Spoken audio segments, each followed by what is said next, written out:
All right, Steven, I think they're ready for us. You ready? I think so. All right, let's get it. So welcome, everyone. This is another special episode we have here. Today, we will have Mark from Numio coming in on a little bit before he ends up coming in. We're going to go over some news and notes because today was a big day, I would say, in the Bitcoin and cryptocurrency world. Something else I just want to let everyone know. If you see me look down for like 2.4 seconds, I'm trying to finish up a draft and take care of this. If everyone knows from yesterday, we ended up having our fantasy football draft special. So thank you to everyone that submitted their different rosters that they had. Some had like a 10-team PPR, some had a 12-team. And it was interesting because the common theme that a lot of the people that sent in their stuff had was Chris Carson. And that's just one. He's a really good player. Like Steve and I have said, he just gets injured and he just is a bruiser. So that's kind of like the tough thing with him. But first thing I got to talk about is Bitcoin Day in El Salvador. So shout out to El Salvador for doing that. They also purchased between yesterday and today 550 Bitcoin. So that's a huge start for them. And they're just giving back to their citizens, which I do really appreciate El Salvador doing that. Another important thing with that is they ended up forcing basically all businesses to end up accepting cryptocurrency, Bitcoin. So that means McDonald's they're using the Lightning Network. Starbucks down in El Salvador is using Lightning Network. And a lot of people don't realize it, but McDonald's and Starbucks accepting Bitcoin in El Salvador, it's just a stepping stone. They'll end up accepting it at other places, but they're trying everything out there. Other thing, and Steven and I talked about this for a quick second earlier, Steph Curry is now partnering with FTX.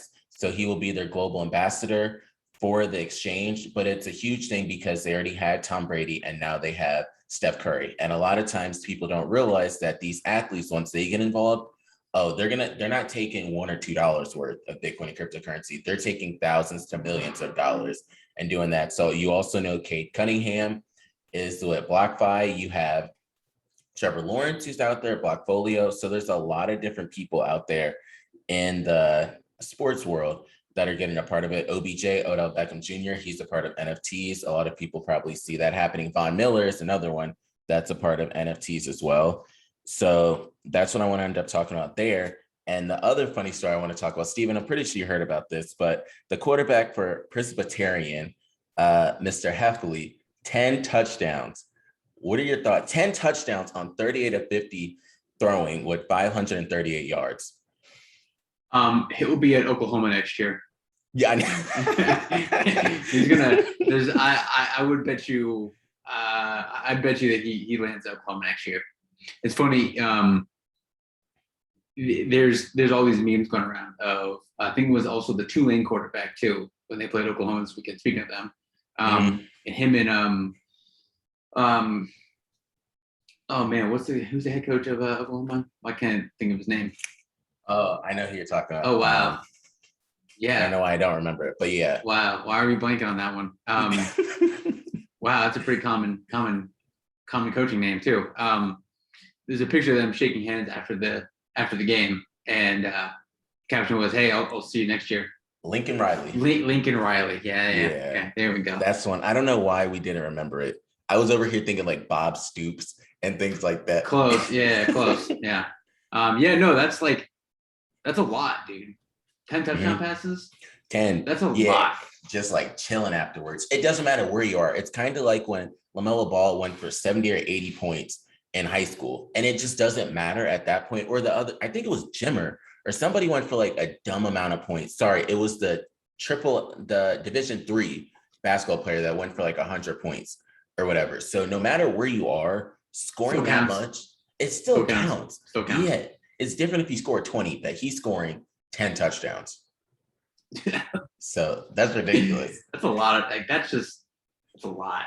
Like yeah, Penn State's quarterback threw 1, and he might not get to 10 until like week 4 or 5. You know, and this guy's already got half a season wrapped up and touchdown passes already. Yeah. So I want to just give you a second. So what happened this week in Wisconsin? I'll talk more about this obviously at the end of the week with the quick slants, but I don't know how much. Did you watch the entire game? I did. So what's crazy is before you go on, I was so hyped to watch it, but so I have Hulu, and I don't know why Hulu was over here saying, all right, the game starts at 1:30. I'm like, this is odd. So I'm watching it. It's halftime. Then I see online, I see Steven talking about, oh, that was a clutch moment. I'm like, what the hell is going on? Like, I'm at halftime. How is he talking about the game? Then I realized I wasn't live. So I had to. You pause it, or you were just far behind? I guess it was just like really behind because it was in the fourth quarter, right when your safety got the interception. Because I saw the first half when it was basically them feeling out each other. And it was, I think, 0-0. And then everything came alive. I'm like, how the hell they got 10 points? And I'm looking at the score say 0-0.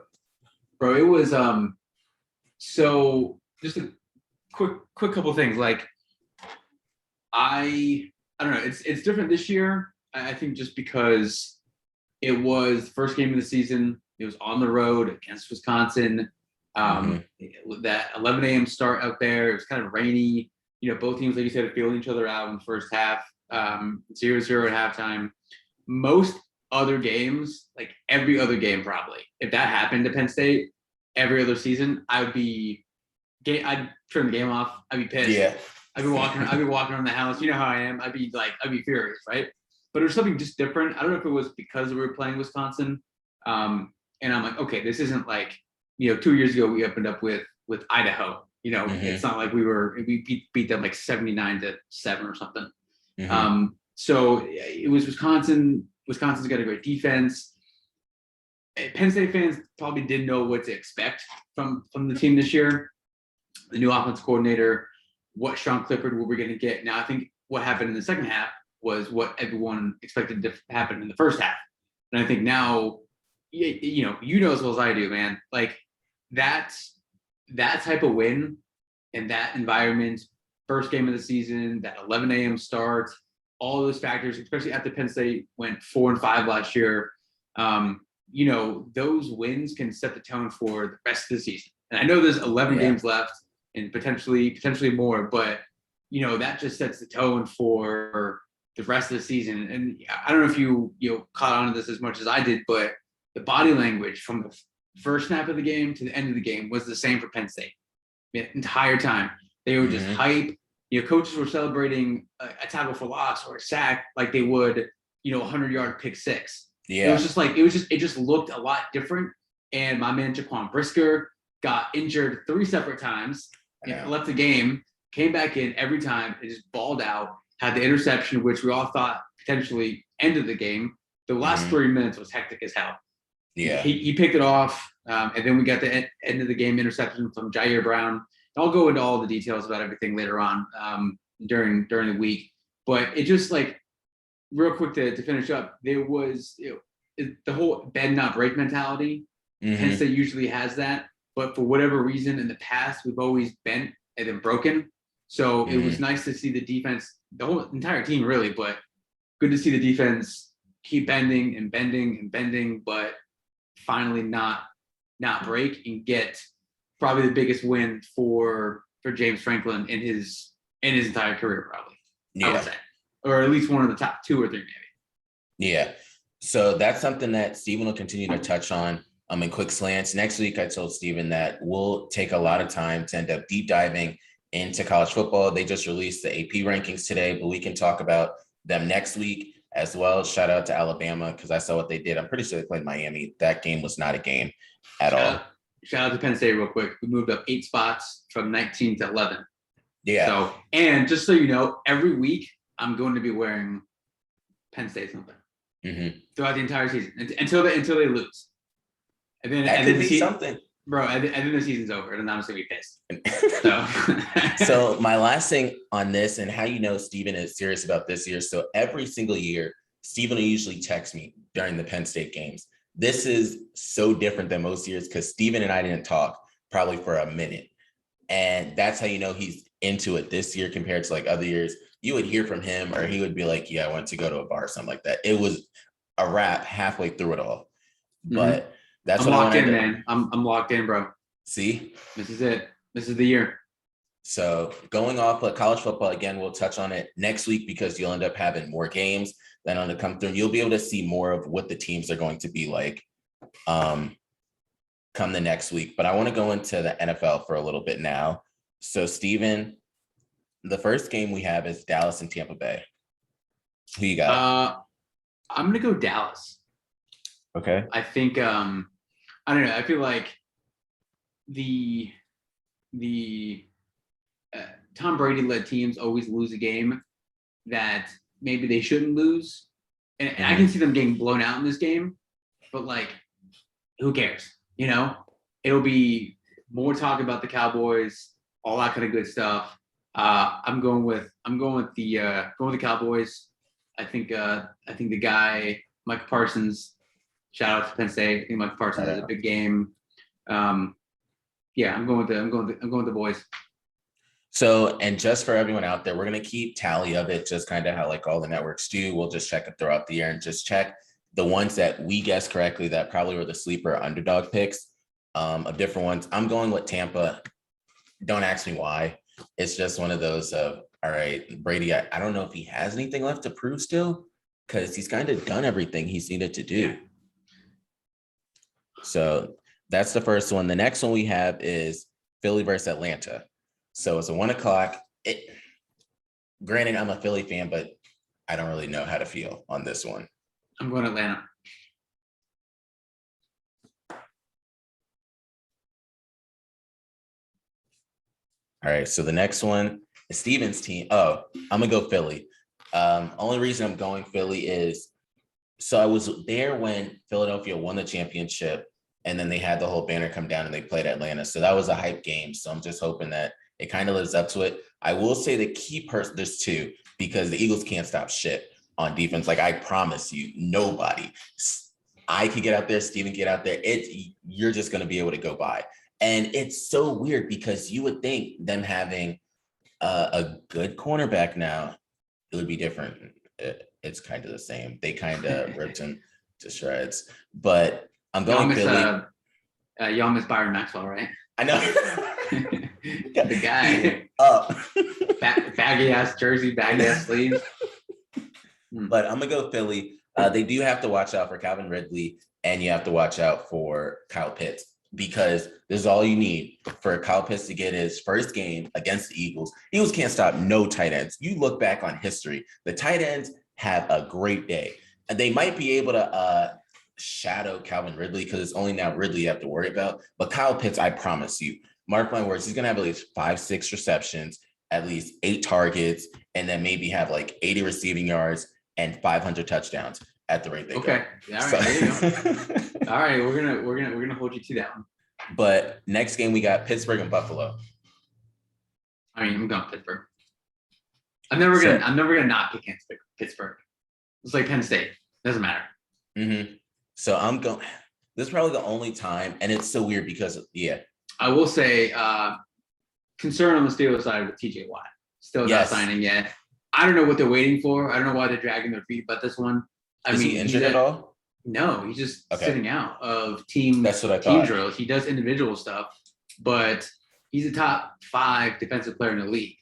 Mm-hmm. Sign him, give him as much as he wants. He's what, I think 26 maybe, if that. So he's hopefully going to be around in the black and gold for a long time. Just give the man what he wants, please. They need him and Minka to be there for a long time. You can't let either of them walk. All right. I'm going Buffalo, and it's more so a bias. Only reason I got to keep going with Josh Allen and Stephon Diggs until they scare me wrong. All right, that's fair. I know. Okay, I'll give you that. Next one, Minnesota. I think this is going to be the first one Steven and I will probably agree on, but Minnesota and Cincinnati. Minnesota. All right, so we both have that. All right, Steven. So San Francisco and Detroit. Who you got? San Fran.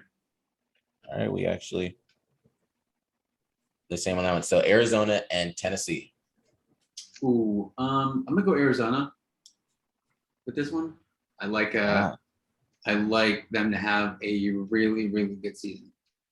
So I was thinking the same thing with Arizona, just because Kyler, AJ Green, Hopkins, and then Chase Edmonds back there.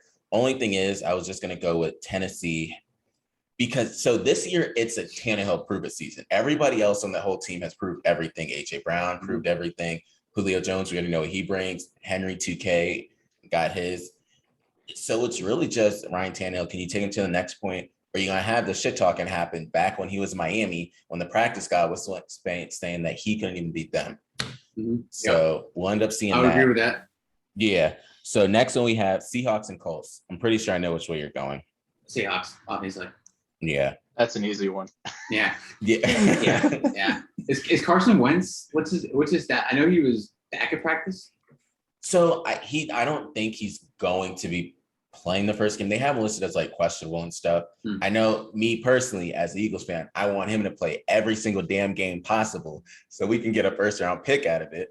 75% of those snaps. Yep. Mm-hmm. Yeah. Or they got to make the playoffs. So I need to see something like that. So the next one, we'll do Chargers and the football team. And then Mark, feel free to end up chiming in on any of the games whenever you want to. Go Skins, baby. I'm a DC native, so I got to say go Skins.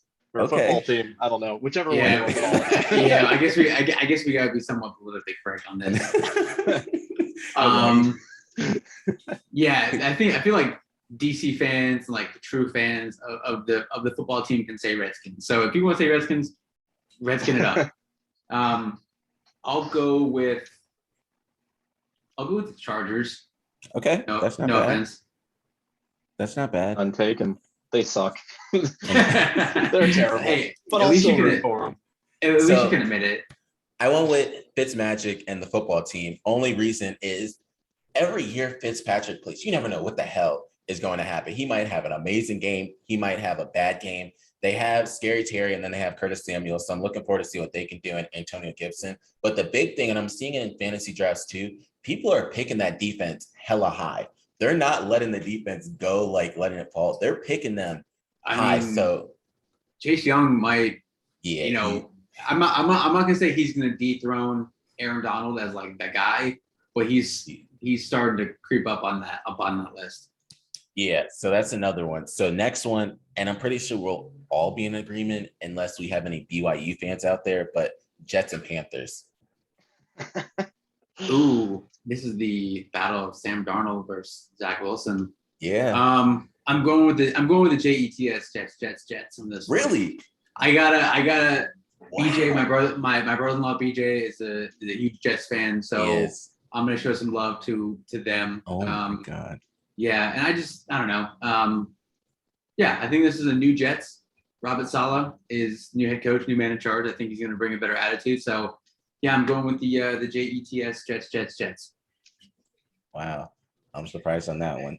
So I'm going with, and you know this because in fantasy, the Panthers. I don't really care about Sam Darnold and all of them. Sam Darnold has a lot to prove. That's another one because you guys trade him, and now in the first game, y'all are gonna play him.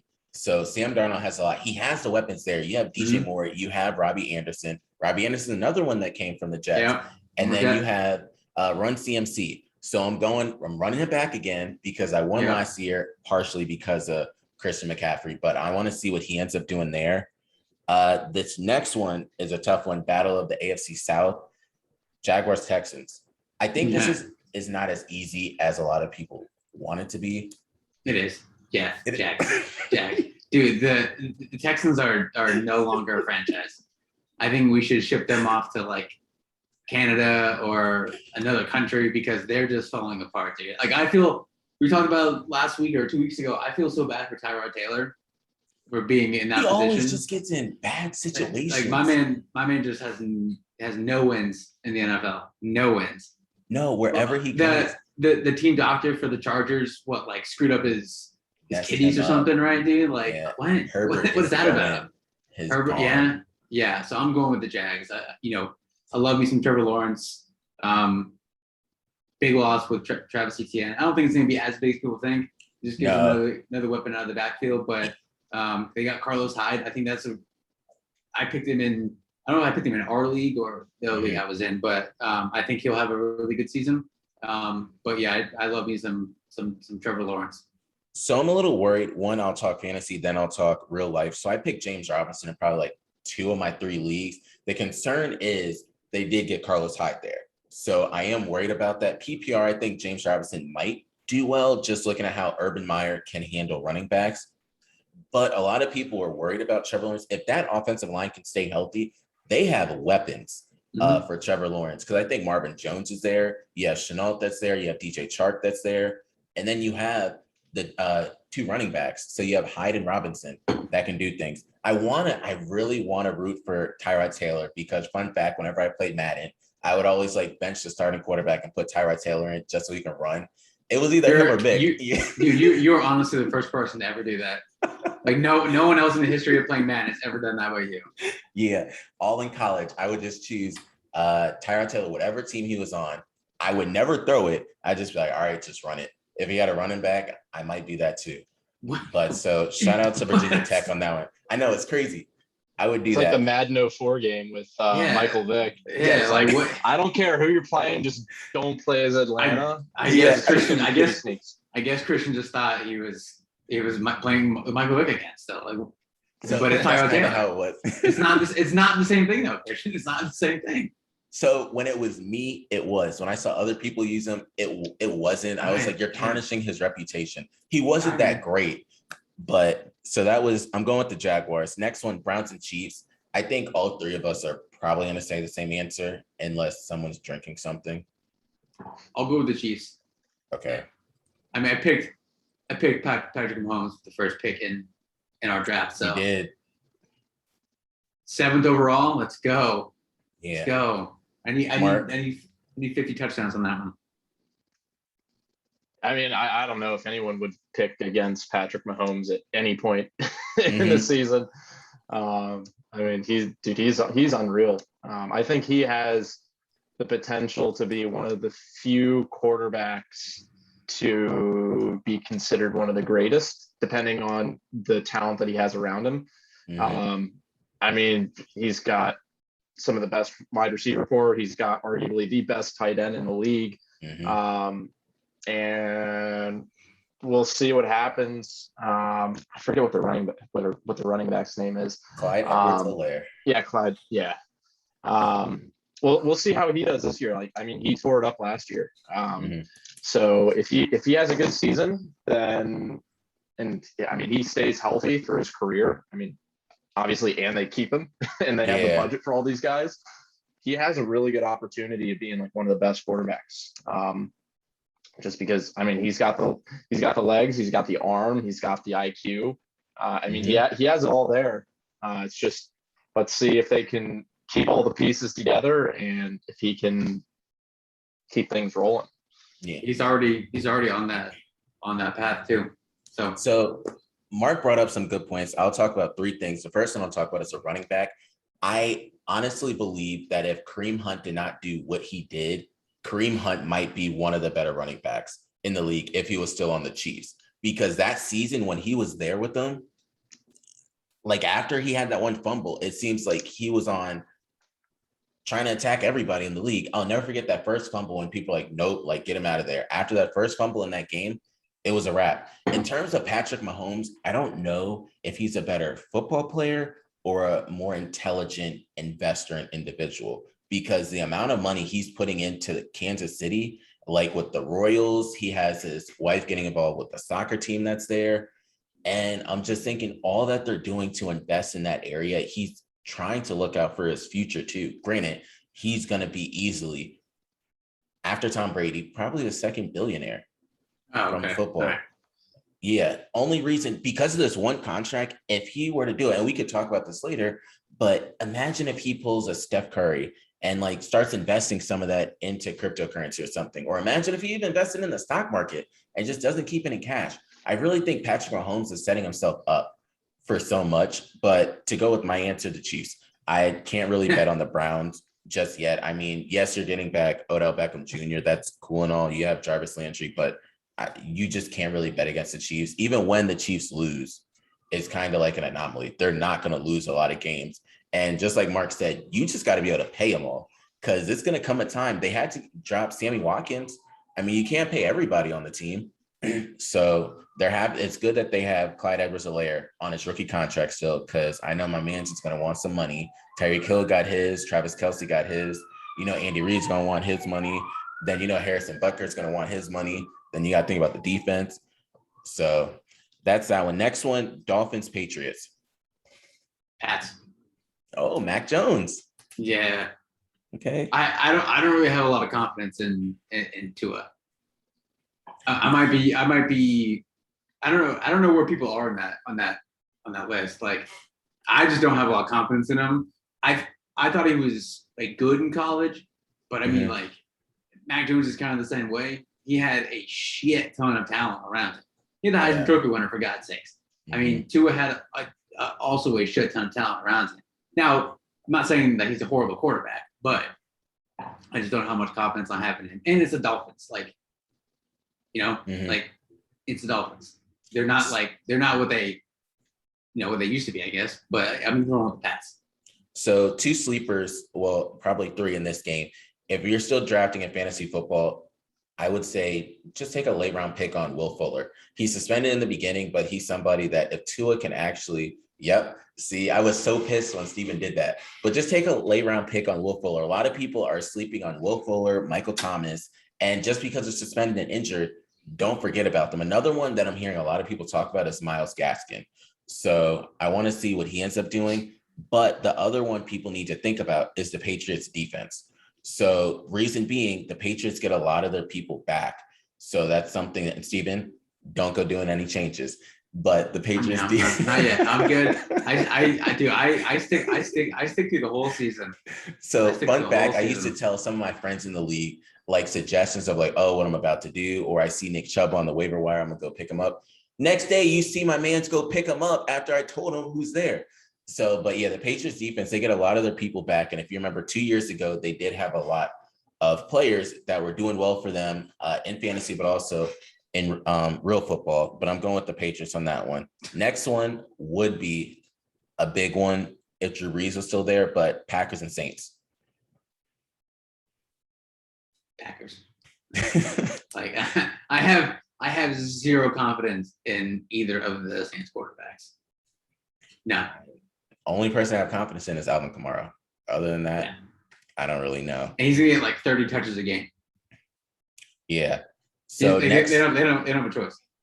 They're just dump it low to him. They don't even have Michael Thomas. So you're relying. I know Jameis Winston until Michael Thomas gets back. You can quote me on it. Jameis will probably have at least 10 to 12 interceptions.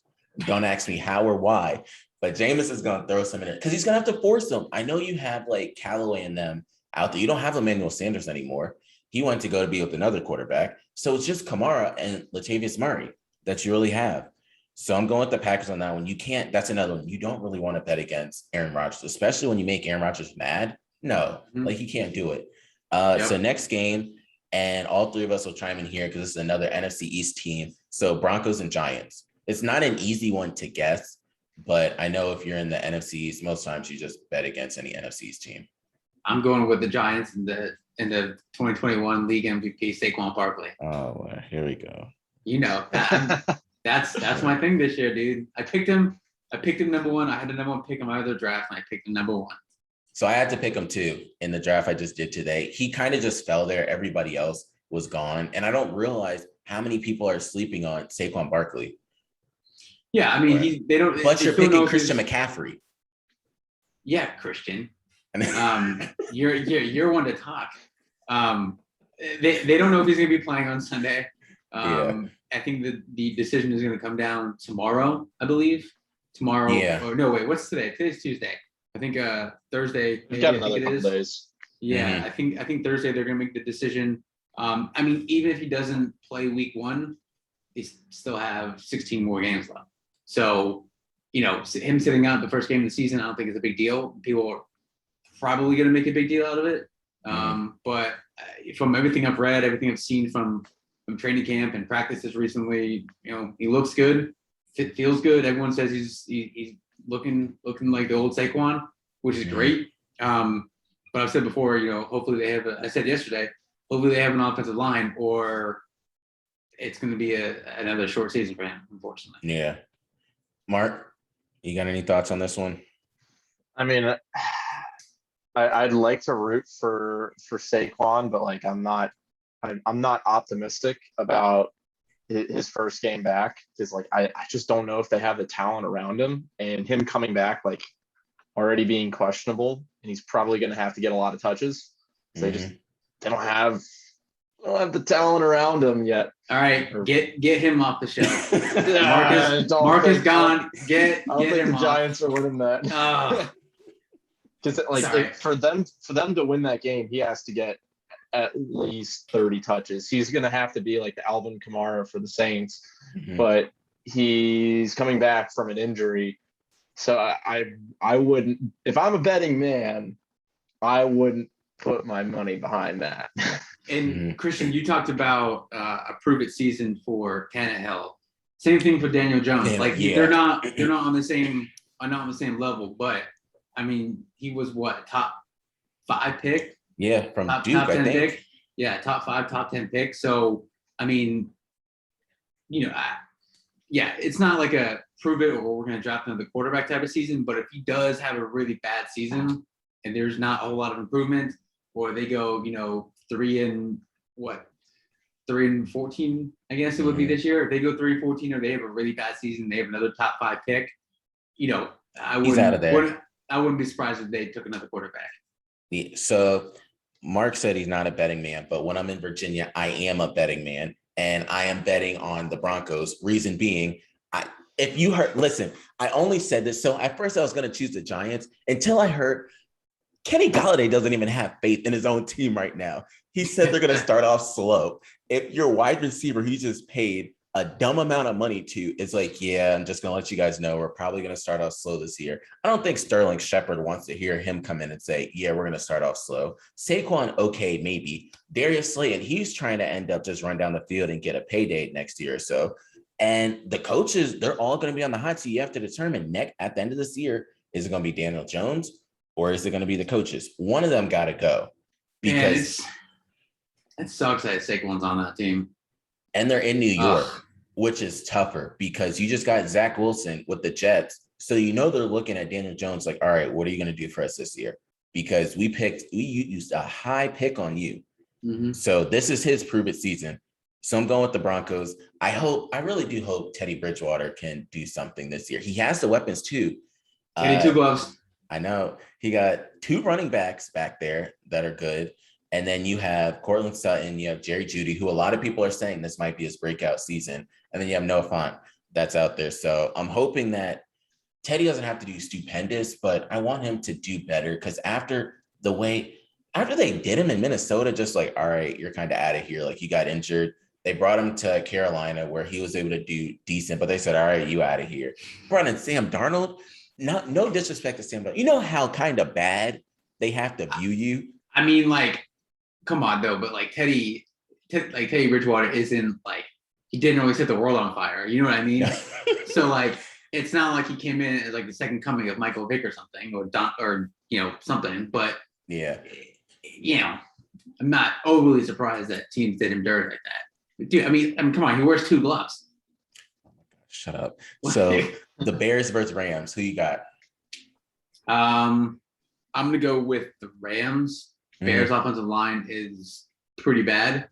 So I don't think it matters who's at quarterback, whether it's Justin Fields or whether it's Andy Dalton. I think Aaron Donald starts his defensive player of the year season again with a big game against the Bears. Yeah. So I'm going with the Rams as well, but I want to also say, shout out David Montgomery. So I think it was 2 years ago or so, I said that he was going to be one of the better running backs and he would come alive. He didn't do it necessarily in that first year, but he did much better last year. And I think it has to do with your quarterback and then the coaching team that you end up having. I hate when it comes down to, we don't know who the quarterback's going to be. Oh, I'm supporting Andy Dalton. Everyone knows it's going to be Justin Fields. They just don't want to announce when it's going to be Justin Fields. I know Andy Dalton's not probably right away. I think they'll give it to Andy Dalton right away, but I can see like either down the line, they'll probably remember when Joe Flacco was there and then Joe kind of was slowing down and they said, all right, Lamar, get in the game. And Lamar kind of helped him get to the playoffs and stuff. Same with like Baker Mayfield. I think it'll be one of those. They won't put him in there just to start, but I think Justin Fields again. I'm not saying Justin about to bring him to the playoffs, but I'm saying that he might. I think if Andy Dalton throws a pick in that first game, he's done. Yeah, they have a short leash. When you draft a quarterback that high, you're on such a short leash. And then how the Cowboys did him, they're like, all right, you got injured, yeah, you out. They brought in JMU kid who still to this day, I think that the Cowboys are a messed up organization for treating the JMU quarterback the way they did. But that's neither here nor there. Last one. So Ravens, Raiders. Ravens. Okay. So the big thing about this is the first time they'll have fans in that stadium during a regular season game in Las Vegas. So I'm looking forward to end up seeing that, because we've seen it as an empty stadium, but it's not cool looking at all stadiums that way. They built this stadium in the desert. Also, shout out Al Davis. I think that's who it is, who has that big ass house now in Nevada. So that's it. Is that his name? Al Davis, I can't. the owner? No, it's his son now. Al Davis is dead, dude. Oh, yeah, that's right. Nice work. R.I.P. It's his dad's money. We'll skip over that one. No, so that's it with I said the Ravens. I'm going with the Ravens. Also kind of biased because I'm a season ticket holder now with the Ravens, and I also drafted Lamar Jackson. But finishing up with that, I want to end up touching on to some important things. So I was talking to Steven earlier, and then this is another big interview and big conversation for us because we're big fans of Utu and what they did. We had Mike Chen on the show, so he's always welcome back here, but they partnered with Numio, and I've been able to talk to Mark, and I've seen what Numio has been doing. This is also exciting because they are offering a lot of things moving forward. So we have none other than the co-founder of Numio, Mark, with us. What's going on? Glad to be here. Yeah, excited to chat and educate you guys about some of the stuff that we're doing. I guess do a little transition from fantasy football. Love that. I'm in a couple leagues into I guess what I do basically 24/7, which is crypto. Yeah. So before we get into that, the perfect segue for both, and it was some big news today, especially one. So shout out everyone with Bitcoin Day in El Salvador, but also Steph Curry partnering with FTX, being a global ambassador there. So what are your thoughts when you see all these sports athletes and also countries starting to buy Bitcoin and then become ambassadors of different exchanges and stuff, using cryptocurrency and Bitcoin to educate other people? Sure. I think there are two different routes that are occurring here. Obviously, one with the countries looking to educate, but I think a lot of these countries that are looking to do this are generally, probably for the next couple of years, they're all going to be very, very small in terms of their economic output and their GDP. They're going to be very tiny. Obviously, El Salvador is not the largest country in the world, especially when it comes to GDP and what their economy is doing around the world. So this is awesome exposure for them as a country. It's bringing in a ton of tourism. It's bringing in all these crypto people who are like, okay, we can go and we can buy real estate here. We can go and travel here and essentially be a part of this economy and help support it. So they have a first mover advantage there. We've already seen a lot of big name Bitcoiners who have said, okay, I'm just going to go and buy property in El Salvador. Whether they go and live there, I don't know. That's helping to support their own local economy. Yeah. And like earlier today, like I made a little video about it, but someone posted a picture that they were able to pay using Lightning Network and buy a McDonald's meal. And I was like, yes, oh, that's like, this is really cool. Like, this is actually like happening. I think it was like 9,000 sats or something like that, which was awesome. And so like, that's one avenue where we're seeing countries adopting this as legal tender. And most likely over the next couple of years, we're probably going to see very small countries look to adopt this. We're not probably going to see large countries. That probably won't happen for 5 to 10 years. Obviously, a lot of these large countries, they already have Bitcoin on their balance sheet. The US is one of the largest holders of Bitcoin, believe it or not. And so obviously the price going up can technically be good for them because it's better for their balance sheet. Because I think the US owns like a significant amount of Bitcoin. Like they're one of like the top 5 holders like in the world. Specifically from a lot of the seizures that they've done, one of which was Mt. Gox. Yes. And so they have a huge pile of Bitcoin that they're sitting on, similar with a lot of other countries. And then we're also seeing, I guess, from the other part of your question, different types of athletes that are getting involved with this tech. I think one of the first big name athletes that we saw was Tom Brady, who is also involved with FTX. SBF is absolutely like on its hair right now when it comes to growth and marketing. Yes. They recently raised an insane amount of money. Frankly, I really wish they just raised $1 billion just to say that they raised $1 billion. But they're on an absolute tear. It was really cool to be down in Miami and see the FTX arena actually saying like FTX. That was really cool. We're going to see a ton of athletes starting to be sponsored by a lot of these big name companies, many of which are going to be centralized exchanges initially because they have the most pockets. They've been around for the longest. So we're seeing FTX. We're most likely going to be seeing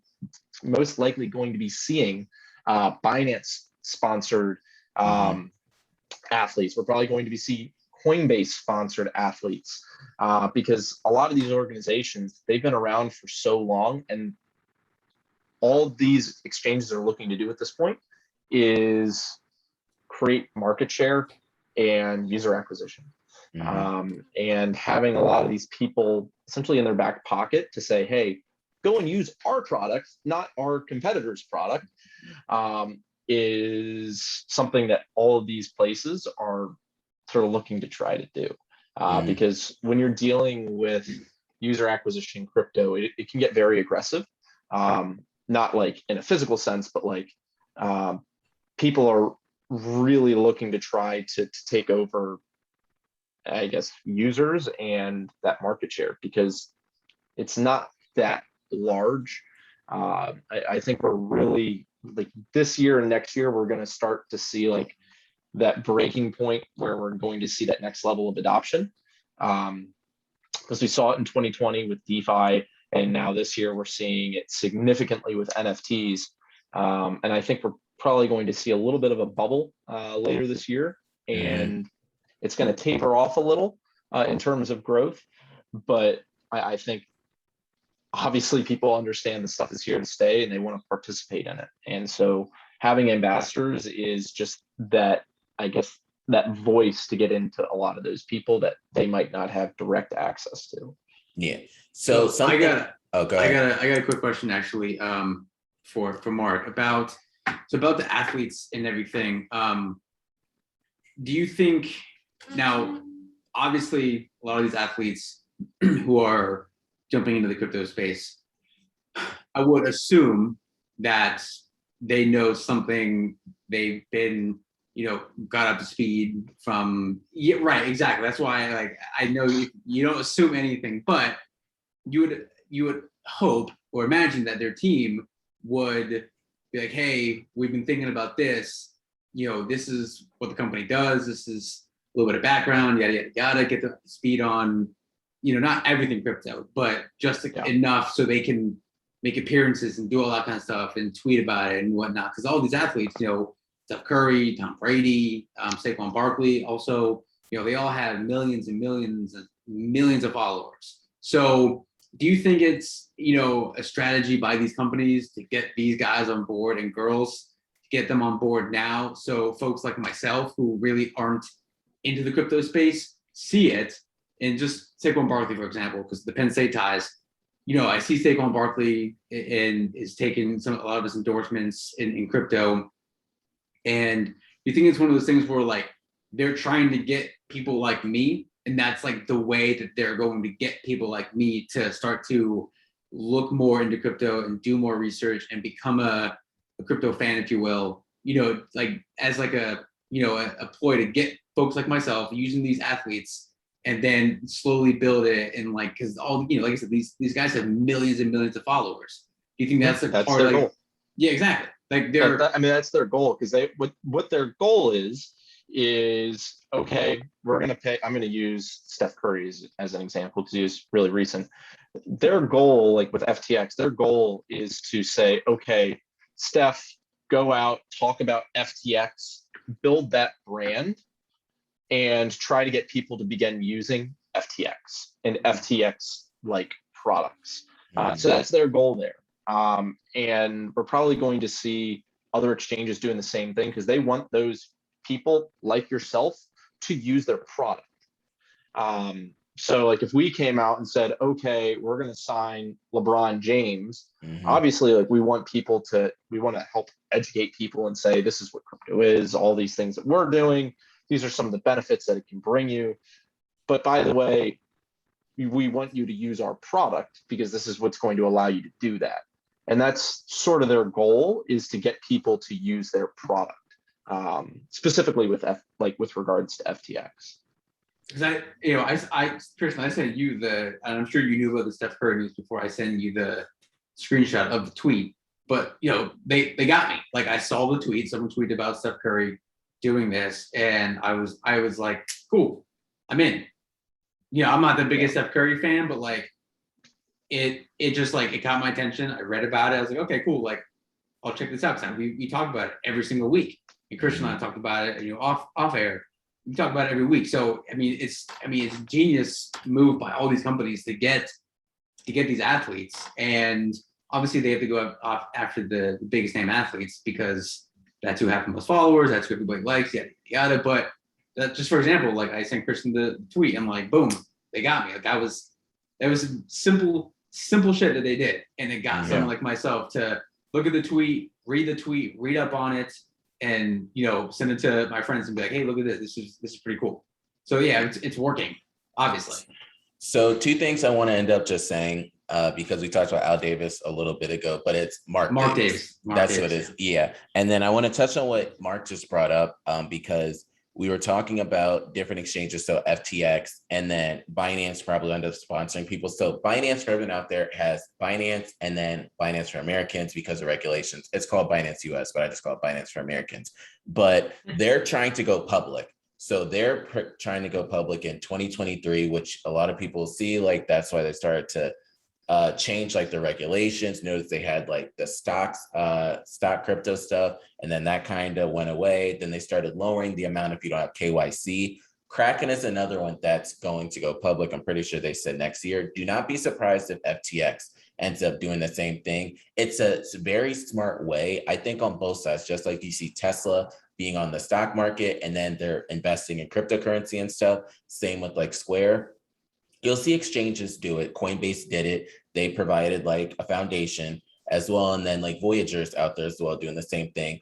You can be listed and have a lot of people end up using your exchange in the cryptocurrency world. And then you can get the other side of the money too in the stock market world, and then see your market cap and valuation and raise the money you need. So I know that a lot of people will start to do that. Something else I did want to touch on, because clearly, as everyone can see so far, Mark has a wealth of information and knowledge. But the question everybody asks is how they first got their skin in the game. So Mark, how did you first get involved in cryptocurrency, and what was your first? So that was back in 2014. Ethereum wasn't really a thing at that point. I don't know if it had actually launched yet, but I think they had just started to talk about the ICO at that point, but I wasn't really like that involved. I bought Bitcoin. I had no clue what it was. I didn't really know what it did, but I bought a couple Bitcoin. I was a senior in high school, and because I had some friends that were talking about it, and I sold it a year later when I was a freshman in college, because I was like, "Ooh, I'm in college. I want to go have fun. I want to drink some beer." I'm not upset that I sold the Bitcoin, because like priceless memories, but it would have been nice. But because I had like 2 or 3 Bitcoin at the time, and like for a college kid thinking about that now, it's like, oh, that's like an insane amount of money. But I really started to get my feet wet back in 2017. I got pretty sick, and I was essentially bedridden, and I had a whole bunch of time on my hands. I was away from school. So I was like, all right, let's read about that Bitcoin stuff. Let's figure out what I was actually putting my money into. So I essentially fell down the rabbit hole. I started reading about Bitcoin, read the Bitcoin white paper, started reading about Ethereum, started reading about smart contracts, and essentially how this whole ecosystem was being built. And obviously started putting my money where my mouth was. Started putting a lot of money into Bitcoin, into Ethereum. I think I bought Litecoin too, but I didn't really understand what Litecoin was. I traded that out after like a year, which me and my friends, we called it Litcoin because there was a day where it went up like 100 or 200%. It went crazy, in 2017. And my friend texted me and he was like, I don't know what this thing is, but it's lit. And he's like, it's Litcoin now. And I was like, okay. I don't know if anyone actually still uses it, but yeah, so that was like, I guess like my journey into crypto. Started getting involved with a bunch of different teams, writing and doing a lot of research. I got involved with a company called Cryptocurrency Investing Network. I ran all the sales and BD for them, working with companies ranging from like ideation all the way to people who are like $1 to $2 billion in market cap. And that was an awesome experience. But I ended up deciding after about a year that I wanted to be a builder in the space. I wanted to actually get involved with building and providing value, not necessarily through giving people exposure. So that sort of was my transition into starting to work with different types of open source projects. Ended up founding a couple companies. Obviously, most recently, I founded Numio. And at this point, I'm now obviously focused on Numio and helping to support and provide value to a variety of DAOs in the ecosystem. So it's definitely keeping me on my toes, to say the least. So what's crazy that, Steven, were you going to say something? No, I'll ask my standard question after. So what's crazy, Mark, that you brought that up, because I'll never forget, it was 2017. So I knew about like Bitcoin and then Ethereum. And then this is when I finally understood the correlation with a lot of things go up with Bitcoin, because you saw Bitcoin go up. It was like, yo, Bitcoin hit 20,000. And then Ethereum started moving over 1,000, close to like 13, 1,400. Then you're like, hold up, Litecoin didn't move as much yet. Then all of a sudden you just really quick, Litecoin just flipped. And it was the craziest thing because back on Coinbase during those days, it was only three you had in the beginning. It was Bitcoin, Litecoin, and Ethereum.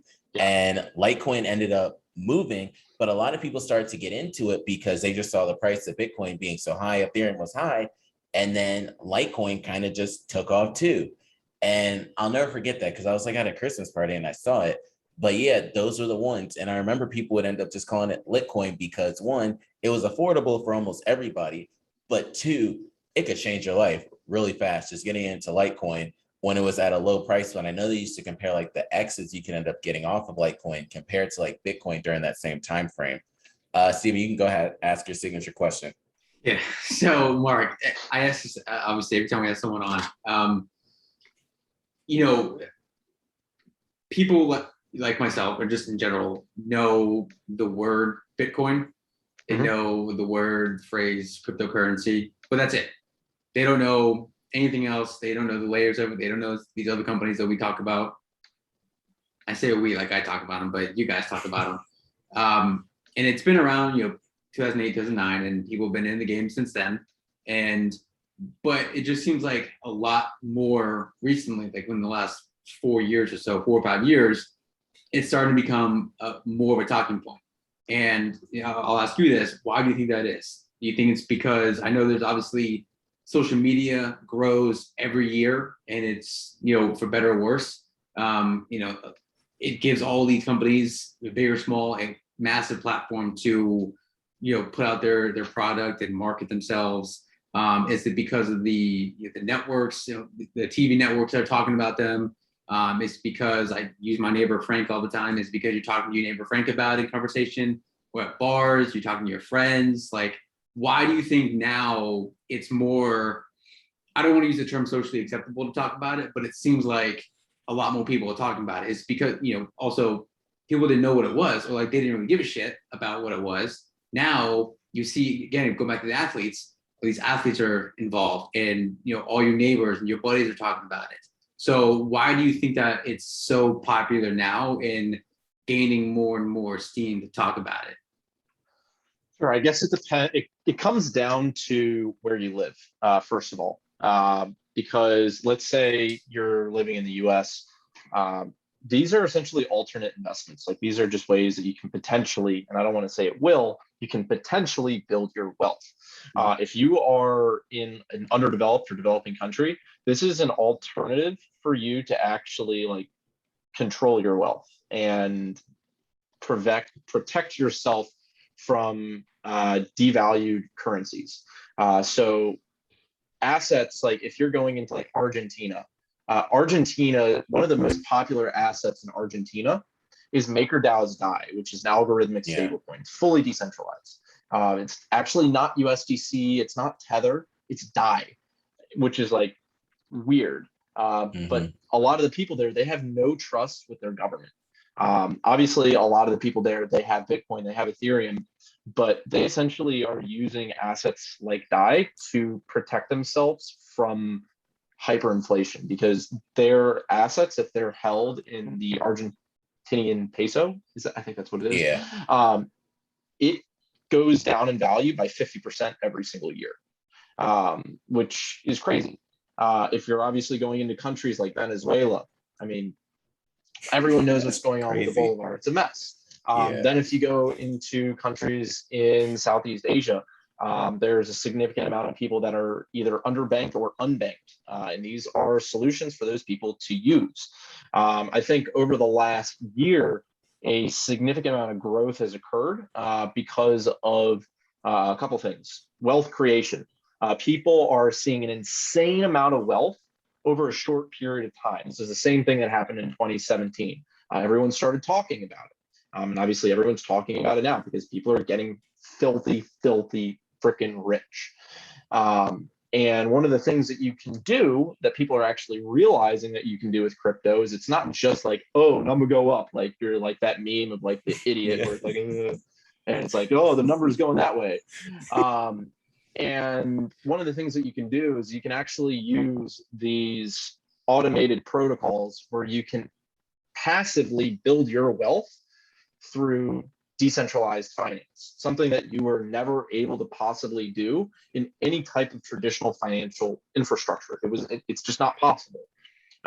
So for example, you can get a high yield savings account in traditional finance, which is like a risky play on your USD, and you can get 50 basis points per year in interest, which is a high yield savings account. Now you can go into crypto and use DeFi, and you can get like 10 to 100 times better APR every year on your stable coins. Obviously, some of the ones that are significantly higher have an insane amount of risk. I don't put any of my money into that, but you can use things like Aave, Compound, things like Rari, where you can just essentially go and take your stable coins into single-sided pools where you have fairly low risk and you can gain significant amounts of APR on your stable coins or your ETH or other different types of assets. And that has really unlocked an insane amount of value for people all around the globe. I mean, that's just one aspect. That's just like lending and borrowing. Then you can have things like pooling your assets, and you can pretty much trade any type of asset in a permissionless manner.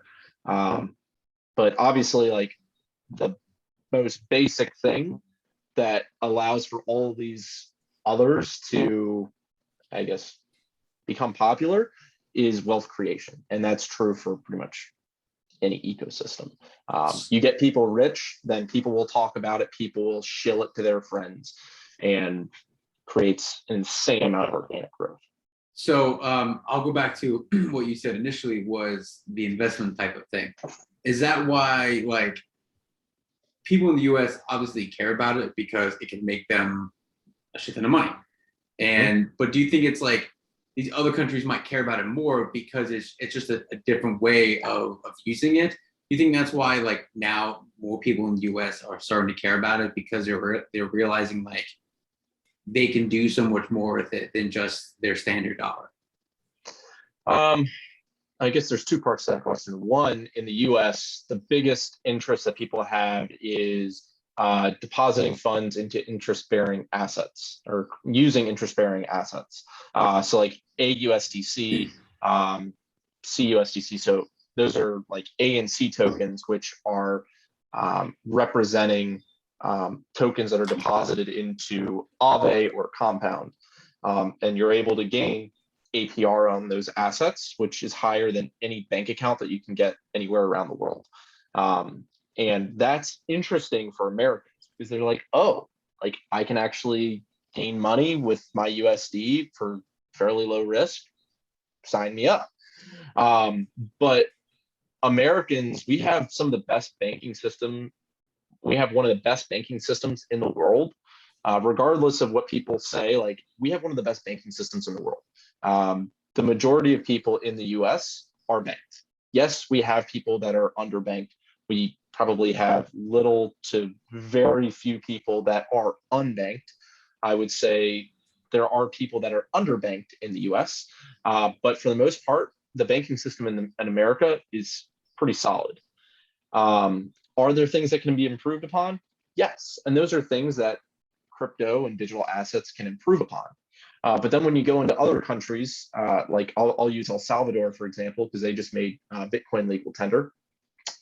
If you go into El Salvador, I mean, the majority of the population in El Salvador is unbanked, meaning that they do not have a bank account or any type of banking. So this is something that they can use, and they're like, oh, I can actually now be a part of a bigger global economy or either just a local economy and be able to operate more effectively. And so there are very different plays that we're seeing here for people, because it's really, people are using it because it's providing a better experience than what they currently have. So I'm going to touch on a couple of things before we end up diving into Numio. So Mark started off by bringing up Argentina. If anyone out there is wondering and want to know more about the economics in Argentina, look up the tequila crisis back in the day, look up the Paris Club when they were receiving money to pay off their deferred loans. But then also you can look up how Argentina for the longest was pegged 1-to-1 to the US dollar. Then their government decided to end up going back to the Argentine peso, and that it just skyrocketed. It kind of was one of the worst decisions that they could make because it just continued to increase. You saw it go from 1-to-1 to the US dollar, Argentine peso to the dollar, and then it went from 7 to like 14. And it was just crazy how it ended up happening. And a lot of people in America don't necessarily understand fully what Bitcoin and cryptocurrency can do, because we have a lot of things here, but it helps so many countries internationally and globally. Some quick information I just want everyone to know: the market cap for cryptocurrency is a little over $2 trillion, or with the dip is probably right around $2 trillion. That is global. So that's everyone in the world has been investing in cryptocurrency, $2 trillion. The market cap of Apple, just from mainly people in the United States and wealthy individuals overseas, Apple, Microsoft, and Amazon all have market caps of over $2 trillion. And that's just mostly American dollars that are going into it with the wealthy people. So you can just imagine how early we are still in cryptocurrency if these are the market caps of one company, and this is global money getting poured into cryptocurrencies. So you can imagine when trillions of dollars start going into cryptocurrency, what it'll end up being. And you have to start looking at cryptocurrency, more so Bitcoin, not as a company, which a lot of people like to compare it to Apple, Microsoft, but it's going to be a reserve. And then it's also going to be a currency that will be used. And as more people start getting invested in it, the volatility will probably go down some, because when institutions start getting involved in it, it's not necessarily going to fluctuate as much, because they're not going to get out of it as quickly as your retail investors will. They're going to stay in it, because I was talking to my friends. They have 10-year plans, 5-year plans, 20-year plans. They can't have a plan of, oh, let's get out of it tomorrow.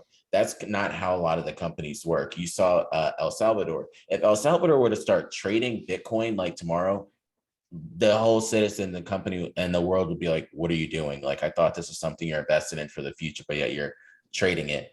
But that's just what I wanted to say on Bitcoin. The big topic I want to talk about is Numio, because this is something for We Got Next, and then also my company Shift Movement, that I think that we could use the wallet. But can you talk a little bit about what is Numio and then what is Vault? Sure. So our goal at Numio is to give people more control over their identity and their money.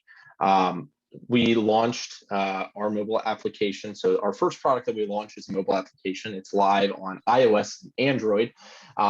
And we launched that about 6 months ago. It was the first product first mobile application that was launched that natively supports ZK rollups. Probably going to be a topic that we'll chat a little bit about, but a ZK rollup is an Ethereum scaling solution, allowing the Ethereum network to scale an insane amount, driving down fees for essentially interacting with the Ethereum network. So it's pretty powerful. I shouldn't say with the Ethereum network, because you're interacting within this rollup solution, but it is secured by the Ethereum network. And so that's one of the big things that we've been focused on. And we are going to be launching with layer 2 trading very shortly, which we're really, really thrilled about. So just think about it as essentially trading on Ethereum, but all your trades are instant. The network fees are about 100 times cheaper than mainnet. And all of your network fees are able to be gasless, meaning that you can pay your network fee in the native token.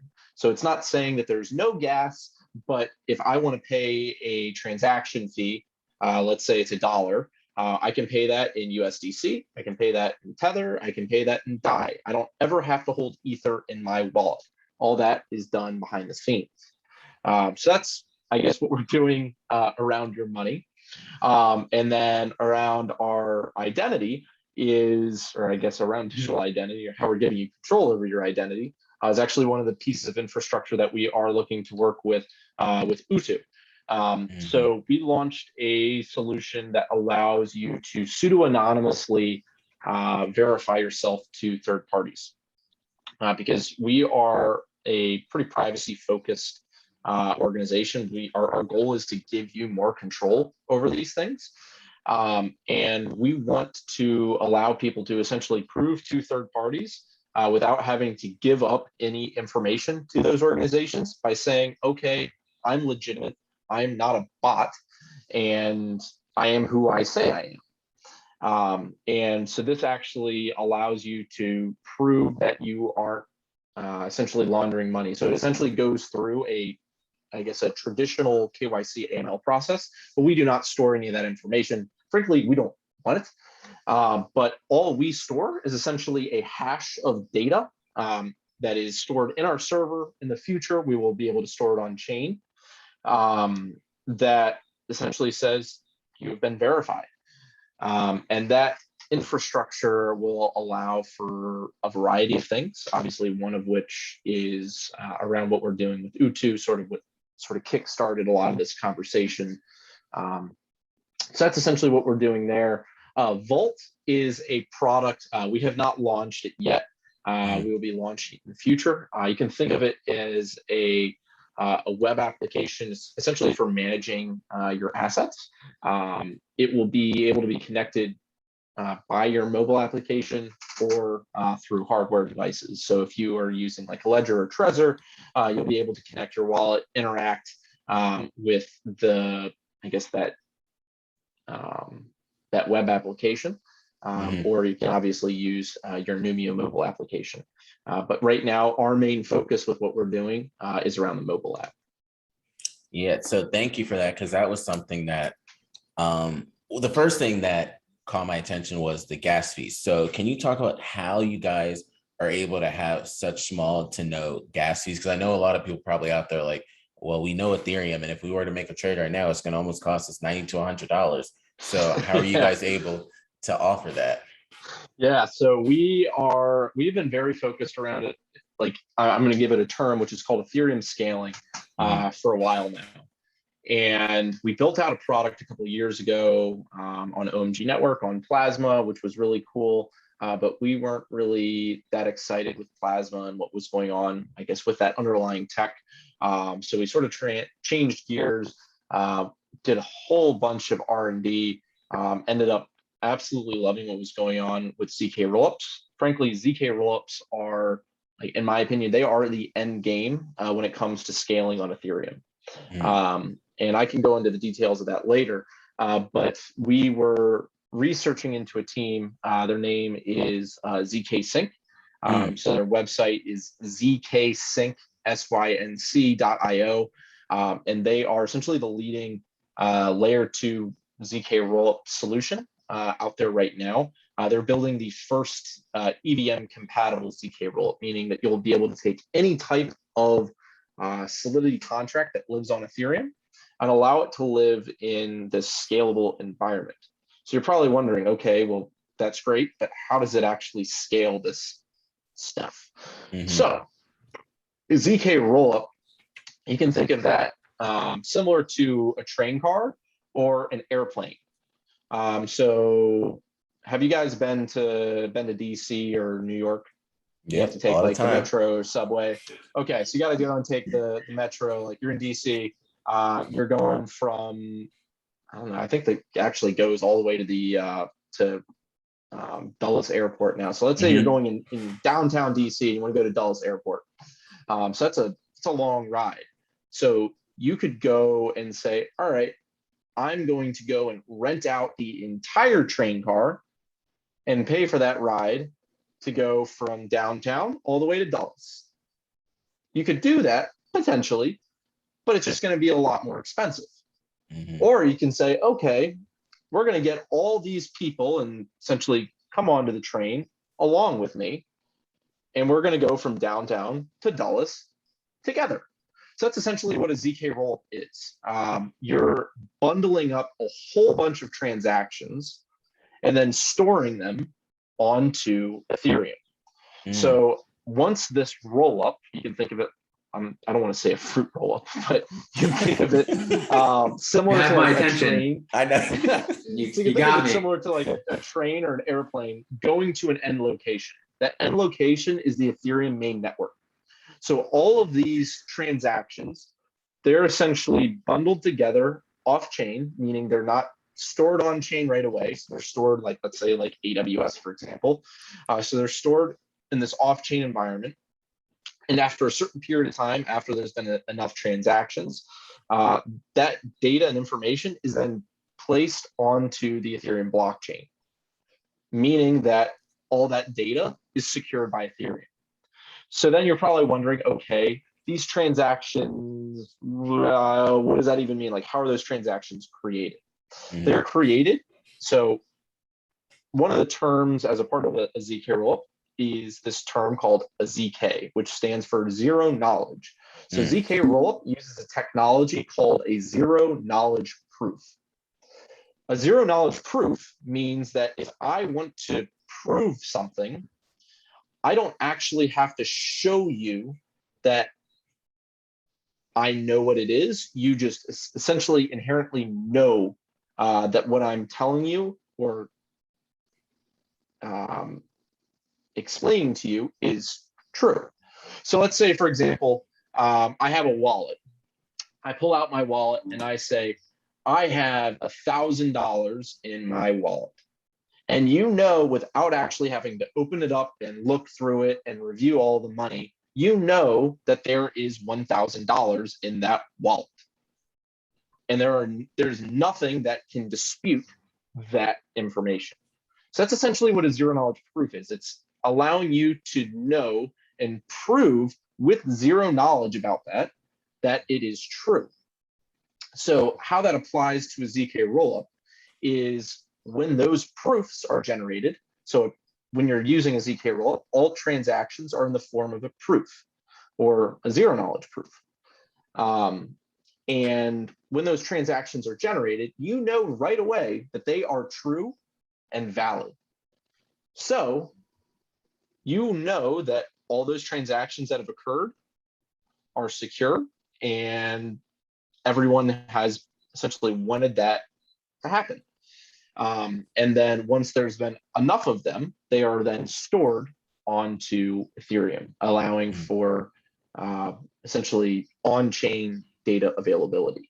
So what you're allowed to do there is pretty much everything that you're doing on Ethereum mainnet. And all transactions are actually, they are confirmed instantly on the client side. What that means is, obviously, I've said it can take time for the data to be stored on Ethereum, but when you send a transaction on layer 2, right away, that information is confirmed on the client side, meaning that once I've sent it, let's say that I sent a transaction of 100 USDC, I send it to Steven. He can then go and use that USDC right away. He doesn't have to wait for that data to be stored on chain. He can just go and use it right away, which is really cool. So that's essentially how that all operates. Does that make sense, or do I need to explain anything more in depth? No, you broke it down. So I like that you started off with people that understand cryptocurrency and things of that nature, started with that, but then you were able to give a real life analogy so that people can understand it that way, and then being able to wrap it back home.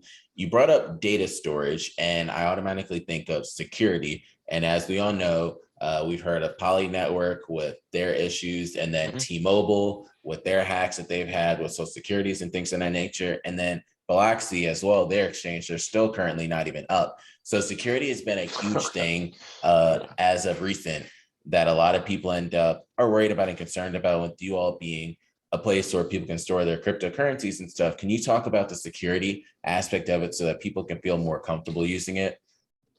Sure. When you are using a ZK rollup, it is effectively just as secure as Ethereum. For a transaction to go through, so let's say I'm going to give you like the worst case scenario of how your funds could be stolen on a ZK rollup, because a ZK rollup is decentralized and non-custodial, meaning the rollup operators can never steal your funds. The only way that a transaction can go through, or a proof that can be generated, is by using a signing key. So there's essentially 2 keys that are essentially used as a part of generating these transactions. One is from the person signing it, and then one is by the operator, so the operator of the rollup. And in order for that proof to be generated, all that information has to be, well, valid. And if that information doesn't match, then that transaction literally cannot go through. It is impossible because of how they are using zero knowledge proofs, and literally because of math. Like, that's how it works. So your funds are effectively secured by math and cryptography, which is awesome. So when you're dealing with security on this type of solution, like, it is like the top of the line. It really doesn't get better than that, because when you are dealing with scaling solutions for Ethereum, and this is something that we've been dealing with for a while, is generally when you are going into an environment that is significantly more scalable, you are sacrificing one of 2 things: decentralization or security. So if you're moving on to like a side chain, for example, you're going to be sacrificing one of those things to get higher scalability, because you're essentially moving away from the security of Ethereum. And what solutions like a ZK rollup, or frankly an optimistic rollup, allows you to do is retain that security and decentralization, but still have the ability to scale, which is incredible. I can't take credit for being like the brains behind that operation, because we aren't like actively building the ZK rollup. We are the user interface. We allow you to interact with that ecosystem, interact with that tech. And it is literally the most secure scaling solution that you can get for Ethereum. So it's actually very different from what's going on with things like Poly Network. Poly Network is a cross-chain liquidity provider, meaning that you're able to exchange funds between different types of blockchains. And they're using security, which is called MPC. So it's essentially multi-party computation, allowing you to secure funds on a variety of different blockchains. The big issue with how theirs was operating is they had a single key that was vulnerable, that essentially allowed for all those funds to be stolen. When Poly Network got hacked, to be honest, I didn't even know what it was. Like I hadn't even didn't. heard about it. There was like $500 million, and I was like, what? Like where did this come from? And I believe a lot of it was from Asia. Like I believe it was like a very popular in Asia. Because one of the exchanges or one of the blockchains that they connected with was Neo, which is very, very popular in Asia. And so it's a very different, completely different, I guess, security. I guess they're very different when it comes to security, because one has significant more custody over your assets. And one is using a completely different, I guess, infrastructure for how they allow for transactions to go through and how funds are secured. I will say the downside currently to ZK rollups is two things. One is currently they're not EVM compatible, meaning that you can't go and like there's no Uniswap, there's no Compound, there's nothing like that yet on these types of solutions. That will be possible in the near future. The other downside, which some people say it's a downside, some say it isn't, is that currently solutions like ZK Sync, they are run by centralized operators. So right now there's one organization running their ZK rollup, which is Matter Labs. Matter Labs is the team building ZK Sync. There isn't technically any downside to that because they can't touch or steal or do anything with anybody's funds because it's completely non-custodial. But that's just one of the things that people, I guess, one of the downsides that people say for ZK rollups. But like for me, like I don't really see that as that much of a concern because they literally can't touch anyone's money. The worst thing that they could do is say, okay, ZK Sync is down forever. You can't use it anymore. So what would happen in that scenario is another team or organization or just a developer would go and essentially spin up that server, relaunch the rollup, and allow for things to continue to operate there. If that did happen, you can still withdraw your funds from layer one. Like there's nothing wrong there. So that's I guess those are like the two downsides. Yeah, no, thank you for that. Cause that's something that I always want to hear what wallets and what tech companies end up saying when it comes to security, just because that's what people hear and see. And then the correlation to it. The next big thing that a lot of people always wonder about is airdropping and staking. Now, is this something that people could be eligible for if they hold their cryptocurrencies in Numio? So for Numio specifically, we don't have any plans for a token. Our focus right now is building the best user experience for people on Ethereum, and Ethereum's layer 2. I don't want to say that you can potentially receive airdrops from other projects by storing your funds there. I don't know if I'm allowed to say that or not, but you might be able to. There hasn't been any details released about that, but there is the possibility that you can. So my best recommendation is go and check it out and essentially use the app. Because you will potentially have the ability to do that. But I don't want to guarantee anything because no like public information has said this is X, Y, and Z of what you have to do. But there have been teams that we are working with that have said you can potentially receive an airdrop. So I guess that's all I can say there. Yeah, no, that's fine. The next thing was just borrowing and lending. So Sure. We talked about airdropping and staking. Now just touch on the borrowing and lending aspect within the app. Sure, that is not live yet. That will probably not be live until the ZK rollup is EVM compatible, just because that requires those contracts to live on layer 2. We will be able to support people to deposit or essentially swap for funds, allowing them to use essentially interest-bearing assets like AUSDC, which is the Aave version of USDC, which I believe is earning like 6% APR right now, which is not bad. It's not bad. It's better than so bank account. Yeah. So what you would essentially be able to do there is you essentially go and swap your USDC for AUSDC and be able to gain interest on that natively on layer 2. In order to do lending and borrowing, that requires the smart contracts to be natively living on layer 2. Thank you. So we've heard a lot of information about Numio, and I know some people probably will end up playing this back 2-3 times, but if people want to stay in touch with you all, or more, like a lot of times, keep the views come in and tell your friends and get more views. Just that's absolutely going to happen. Yeah, there you go. Yep. Go like us on YouTube, subscribe on YouTube, follow us all on Twitter.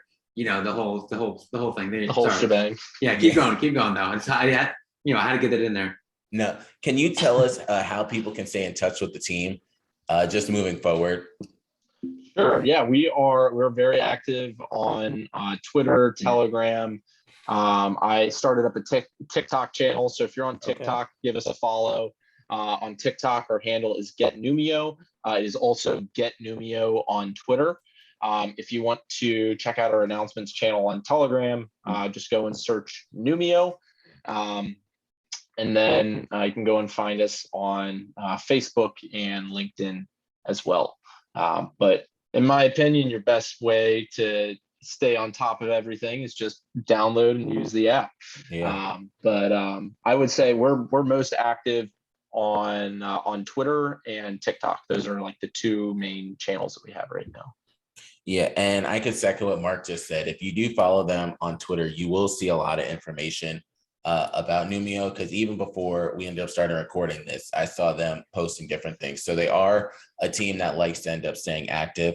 So something that Steve and I always like to end up talking about to ourselves, those what if questions. We have one more. So if you could end up having dinner with any 4 people in history, past or present, who would you end up having dinner with, and maybe why?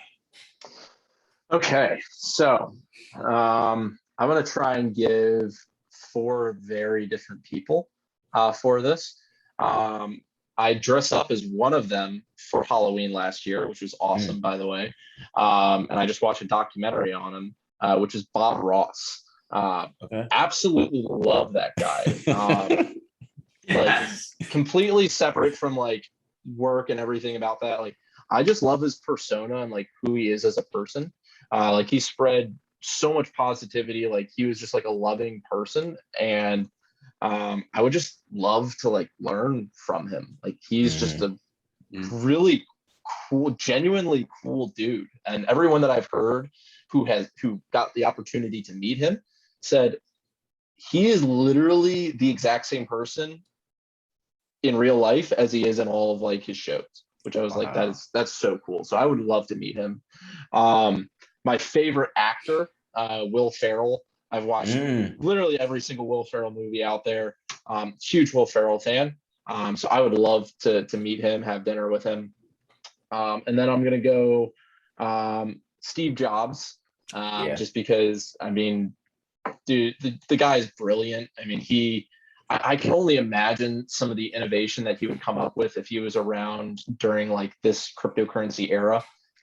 He was so smart. And I can only imagine some of the stuff that he would come up with. And then last but not least, I'm going to give a little bit of a shout out to the boys back home in the Dirty D up in Detroit, and go with Henry Ford. He was, I mean, he was one of like the biggest innovators in the 20th century. So I mean, there's a lot to learn there, because he got himself into a brand new market that was growing, and figured out how to scale it and reach the masses. And I mean, for me, being a founder in a growing, I guess, industry, I mean, I would love to learn from some of the mistakes that he made, some of the things that he learned. Like that stuff's incredibly valuable. And I mean, he's just a smart dude and probably pretty cool too. So I would have to go with those guys. And So I won't lie. I had a little bit of a cheat time to come up with some of these. So I had to really think about this. I'm so happy. I'm so happy you said Bob Ross though. That's so great. so the one when you said Steve Jobs, I always think back because a lot of people don't know, but his creations with Apple, for a long time, they told him to hold off on it. He wasn't able to provide everything right up front. They said that Americans in the world wasn't necessarily ready for the technology that he was going to be putting out. And I think that that's so crazy that they legit had to make him chill. Pretty sure they did the same with Elon Musk with the electric vehicles, but they all had to like hold off for a minute before they can end up putting out everything. Other one is Henry Ford. Honestly, that family is set forever, but he changed the game so much in a way that none of us could ever really even think about. And from what he did here, even like the assembly line that they had with everything, it kind of was a game changer with that. So, Mark, I definitely truly want to say thank you for coming on. I can hands down say I learned a lot of information. It's something that I think people will play this a bunch of times, end up understanding everything truly that you did provide. And I think as the bull run continues and cryptocurrency continues to grow, Numio is one that will also grow. And a lot of people will start to end up wanting to reach out to you guys, wanting to talk to you all, see the partnerships that you all are establishing within the cryptocurrency sphere, and just how hardworking of a team it is. Mark was saying in the beginning that they work on this like clockwork, like all the time. They put in endless hours, and you love to see that about a team doing that. So we really do appreciate Numio, the team, as well as Mark just coming on to just talk to us today. We really do appreciate it. Wrapping that thank up. you. I appreciate your time, and I guess giving me the opportunity to help educate people. I mean, like that's something that we're very passionate about. Obviously, like, we love the building, we love crypto, but like we're very passionate educators. Like that's why we're putting out a bunch of educational content. Like we I would say we know a little bit about this stuff, but our goal is to help bring everyone else around us up and help people like yourself, people that follow us, to essentially learn and actually understand a lot of this underlying stuff of what's going on. Because it's up to us, it's up to the builders to help be those educators. So we want to take that step forward and really do that. So I mean, if you guys are trying to learn, we have a ton of educational content up on our website.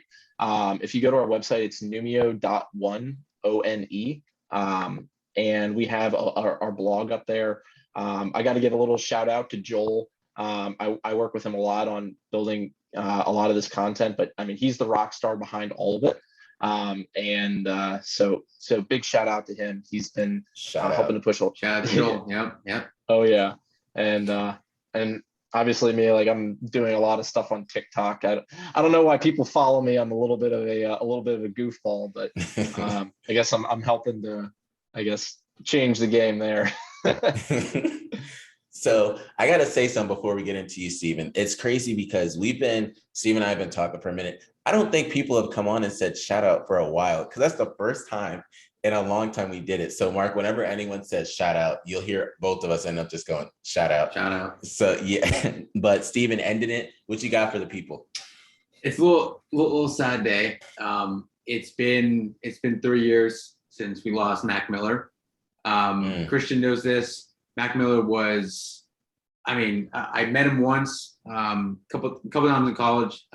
He came to the Penn State frats a lot, but he was my age. His come up was during my college years, so his music was synonymous with our pre-games, our parties. My freshman and sophomore year were just littered with Mac Miller songs, and his style. We kind of took that on, and yeah, it got us through a lot of college, a lot of good and bad times. So yeah, it sucks that we lost him early, but we still have his music, so that's all. That's what matters. Yeah. So Mark, you got anything for everyone out there before we close up? I don't know. Keep reading. Definitely listen to music. Love some Mac Miller, man. Yes, sir. I have to go listen to some tonight, but absolutely. I would say go and just don't stop reading, man. Like I can't believe I'm actually saying that, because like I didn't open up textbooks in school. But like I don't know, like I love reading about crypto, but get out there and read. Find something you're passionate about and just start reading about it. Maybe write about it. Just research and educate yourself. Yeah.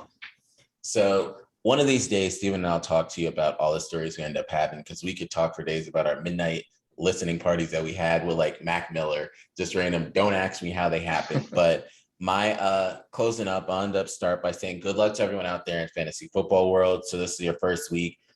You always start off hype the first week, then of course it goes downhill. Make sure you look into the waiver wire as well. But big thing is, first time in a long time, Saturday and Sunday were filled with college football and the NFL. So that's a huge thing. So Thursday, all the way to like Monday, Tuesday, depending on what college football wants to do, put on those random games. So that's my shout out. The other thing I want to say is shout out to the FAMU band, because I saw what they did was wild. Like shout out to the marching band. But that's everything over here with us that we got next. Numio and Mark, we appreciate you all coming on. Other than that, we out. Peace. See you.